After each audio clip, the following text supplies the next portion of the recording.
Hello అండి, అందరికీ hi. నేను బాగున్నాను. మీరు ఎలా ఉన్నారో కామెంట్ బాక్స్లో రాసి చెప్పండి. ఈరోజు వచ్చేసి సింపుల్గా చిన్న కుక్కర్లో ఆలుగడ్డ వంకాయ కర్రీ చేస్తున్నానండి, పచ్చికారం వేసేసి. సో సింపుల్ రెసిపీ, ఒక 15 మినిట్స్లో అయిపోతుంది. కుక్కర్లో వేసి ఒక 2-3 విజిల్స్ పెట్టేసామనుకోండి, సింపుల్గా కర్రీ అయితే రెడీ అయిపోతుంది. ఫస్ట్ నేను ఆలుగడ్డలు వంకాయలు కట్ చేసుకున్నాను. సో ఇందులో నేను ఆనియన్స్ కూడా వేయడం లేదు, సింపుల్గా చూపించేస్తున్నాను.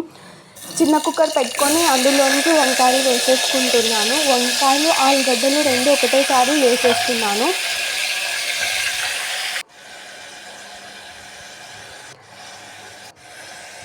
అందులోనికి సరిపడినంత ఉప్పు వేసి మొత్తాన్ని కలుపుతున్నానండి.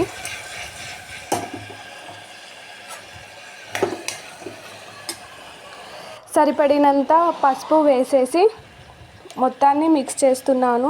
సో ఇందులోనికి పచ్చికారం వేస్తున్నానండి. సో సరిపడినంత పచ్చిమిరపకాయలు తీసుకొని ఒక 3-4 వెల్లుల్లి రెబ్బలు తీసుకుందాము. సో ఇందులోనికి సరిపడినంత కొంచెం సాల్ట్ వేసేసుకుందాము. ఆల్రెడీ మనం కుక్కర్లో కొంచెం సాల్ట్ వేసాం కాబట్టి ఇక్కడ కూడా కారంలో కొంచెం లైట్గా సాల్ట్ వేసుకుందాము. సో ఇంకా వేసేసి మిక్సీకి పట్టేసాను. సో కారం అయితే రెడీ అయిపోయింది, మిక్సీకి పట్టేసాను.